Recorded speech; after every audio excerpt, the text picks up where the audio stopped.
Stephanie Straw with Board Game Geek. We're here with Richard Lanius, and we're going to talk about Defenders of the Last Stand by 8th Summit.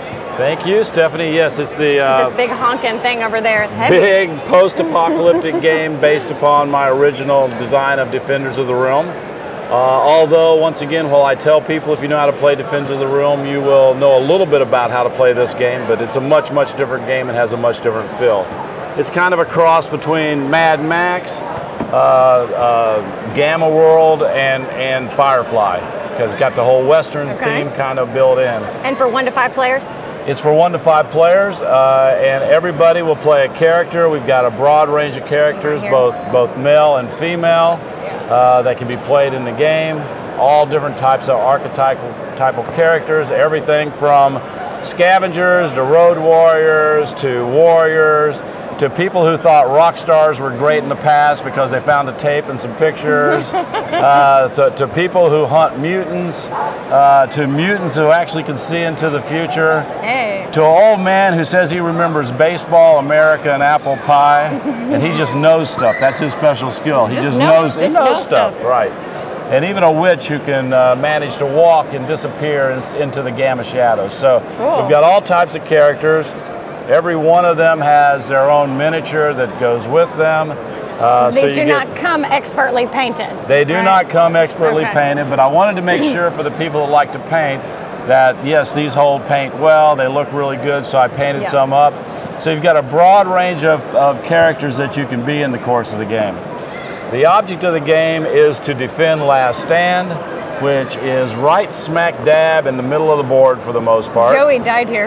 And yeah, that's my favorite place because Joey did die there. They found that written on a tank and they decided just to name that area that. So the Last Stand object here, defend it. Don't let any of the people who are bringing their tribes toward Last Stand succeed. First and foremost, you've got different kinds of tribes. For those of you from Road Warrior fame, you got the barbarians coming from the south. This guy's named Bama because he heard that Bama was a powerful place in the past. I'm not sure where he heard that, but somewhere in football probably. And so he named himself that, and he leads a bunch of bikers, and we've got beautiful, every group has their own miniatures. So he leads bikers. They're the most deadly of the warriors that are coming to you. Very hard to hit. You got to roll 5 or 6 to hit them. And if you end your turn with them, each one of them will do 2 wounds to you. So they are tough. Okay, then you've got Bramble. She's the leader of, give you both the way pre-painted and painted. Yeah. She's the leader of the Earthers. They're an Amazon tribe. They do not mutate. They believe that God intends this world to be theirs because it doesn't affect them. And they are scattering across the top of the board like a nomadic tribe. Once again, they takes 4s to hit them. They have some special abilities, especially the fact that they are truly blessed, and you can't use any skills against them. And by the way, the board has roads that travel all locations, and the bikers always appear any place there's a road. So they only go to where the roads are. So like this? Right, so they would come into places like this, and they would scatter out on the roads, where the nomadic tribe predominantly is moving across the top of the board, coming from God's Eye Forest up there. Yep. And then there's the techies, and the techies are all use. Is that Crank? And this is Crank, and Crank's a youth who, see how you know these things. Crank is a youth who knows that he's about to turn 20, and the minute he does, he's going to be kicked out. So he figures he better lead them to Last Stand so he doesn't get tossed out from them. The techies are exactly that. They pop up in places that used to be civilized and look for ancient technology to use him. So as the game goes on, they will power him up with more and more technology. And he gets some things, like, for example, a Cadillac that acts like a tank. But he also has some things that don't really hurt you, like a brass buckle that just looks kind of cool. So, you know, so you don't know what he's getting, and he gets more powerful as the game goes on. The last one is all mutant. It's puke. It's what happens to humans when they move too far. They puke? Well, actually, it's Annie who named him Puke. It kind of just took on after that. So basically, as the game goes on, players will mutate if they end up in radiated territories. And as they radiate, they can get things like a third eye. They can get things like absorb energy or extra legs or whatever.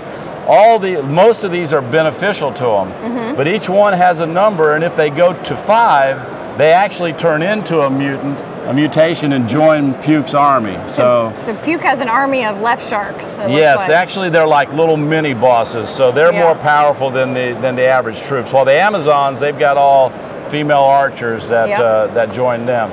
So it's a really beautiful game. The gameplay is, I think, excellently explained in a really beautiful There's this handy actions chart to tell you what you've got. Exactly. Players are going to have anywhere between 5 and 7 actions based on the number of players, and they can do a lot of things. It's also got adventuring in it. There'll be an adventure token that'll be on whatever location. Every location is numbered to make it easier for people to find it. But so basically, God's Eye Forest up here, which is 33.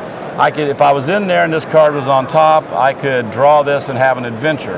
And you just read all of this out? Yes, somebody would read it to you, then you would make your die rolls. It tells you what skill to use because... Oh, this is an easy one. You just need 1 success. You just need 1 success, but it depends on how good your adventure is. Successes are 5s and 6 for those of you that play Arkham Horror, so everybody kind of understands that. And everybody has a list of skills, which is right down the side of their card, so he would only be rolling 3 dice for that. Is that upgradable? It is upgradable. For example, you can mutate and upgrade these. You can get weapons. One of the things you do in the game, a lot of scavenging. So you'll be scavenging in locations. You'll be flipping these over. And you get a special artifact there. You get a unique artifact. One of the unique artifacts, a missile launcher. Who doesn't want a missile launcher, right? I mean, I do. So you can get all kinds of stuff like that. Special artifacts are tied to scenarios. The game is scenario driven. There's 3 different scenarios in the game. 2 of them have special scenario rules where one, you're trying to build a giant cargo plane. You can build it, fly away, win the game by that, or defeat these guys. You have 2 options. Exactly. One of my favorites, because it's just fun to shoot a giant laser, is to build a giant laser and just blast everything on the board. So if you can do that, then that's always just a lot of fun. And then there's just what I call the random game, where it's random setup, random play. There's no special piece to it. That one you play over and over again. There's enough randomness that you can play all these scenarios over again. But the good news about them is we'll do more scenarios in the future. I'll post some on BGG in the future. I'll make one. Absolutely, you'll make one too. So we'll put some stuff out there for people to enjoy, just like I did for Defenders of the Realm. Is there a recommended starting scenario, or just are they all really kind of about the same difficulty? They're numbered 1, 2, and 3, and probably if you do them in that order, you're doing them from the easiest to the hardest.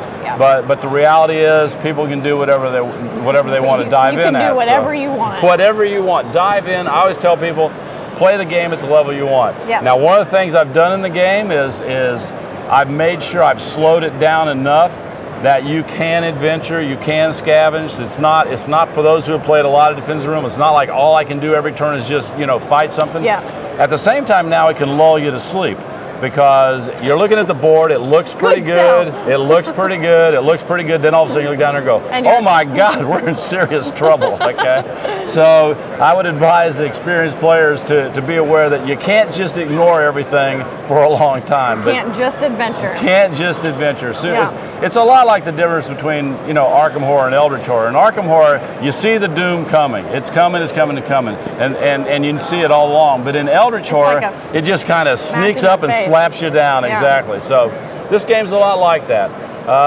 It has, I think, an excellent artificial intelligence about how it brings out new troops, how it moves the leaders, and it does something that Defenders of the Realm didn't do, is it creates an event on each one of these. So it'll drive things. That sounds bad. Well, it's me. So you kind of, actually, some of them are good, but most of them are bad because, well, it is me. Because it's you. Okay. And but almost all of the basic information rules that you need to play the game from a action perspective are on this. Action tokens look like cross guns. If you take wounds, they become wounds now and set off to the side until you heal them. You can heal at any saloon. There are saloons in the game, anywhere there's cards, because these people like to play cards. And you actually do have to gamble now to get cards. So it used to be in Defenders of the Realm, you just go, call a color, you can get some cards. Now you actually have to bet cards to get cards. So there's real gambling that's going on out there as far as that's concerned. That's brutal, Richard. It is. There's also a lot of radiated areas. I see that. If you end your turn with a radiated area, you have to make your radiation resistance roll or play a radiation suit card. And so you would roll dice. If you don't roll the number of successes equal to the radiation there, you're going to mutate. But there are a lot more special abilities on the cards than players used to be used to in Defenders of the Realm. Here's the dice. What are these? Are these just These are adventure dice. Okay. So if you're going on an adventure, you roll dice equal to your adventure. If you roll hats, those are successes. X's are fails. Okay. Other than that, you're rolling dice the color of who you're going up against. Yeah. So, you know, because they'll mix and mingle as time goes by. You're collecting dice. For those that haven't played Defenders, Defenders games in the past, you're collecting dice to go after the big guys. But also the icon at the top gives you the ability to do something. Like here, you can fly in a kite 4 spaces. If you get a couple of guns, you can sabotage one and bring them down a wound. If you get 2 badges, ranger badges, you can cash those in and get special cards. So special cards don't come out in this deck now. You have to actually buy the special cards now. Yeah. So there's a lot of things going on. You can get hand grenades to blow up the oil depots that they'll be building around. Yeah. So there are a lot of different things you can do in the game. I've tried to create this big, massive adventure game set in a post-apocalyptic world. Yeah. So when you get done playing it, and I've had a lot of people who play Defenders of the Realm, and what they'll say to me a few turns in is this doesn't feel like Defenders of the Realm at all, because it's not Defenders of the Realm, it's Defenders of the Last Stand, which is a totally different world that you're navigating. Whenever I finish Defenders of the Realm and I kill one of the bosses, I throw it across the room. Well, that's nice of you, I think. I think that's the way it ought to be, and that's why they dislike you more in the next game. So I'm going to do the same to these. Yeah, absolutely. I think so. This. I think if you do that, though, you're probably going to join Puke in the next game and become one of the monstrosities. No, Puke is going across the room. So that's pretty much how it works. Now, when you do face a monstrosity, since I said it was a mini-boss, you actually flip over a card, and each card will be different for each monstrosity on what you have to do to beat them. But they also have good rewards for you. So, defeating them provides rewards. This game has a lot more rewards and gathering things and doing things because I put like a lot of my game design that I've done over the past few years, made it a part of this game. Yeah. So awesome. That's pretty much Defenders of the Last Stand. That is Defenders of the Last Stand by Richard Lanius. Thank you very much. Thank you.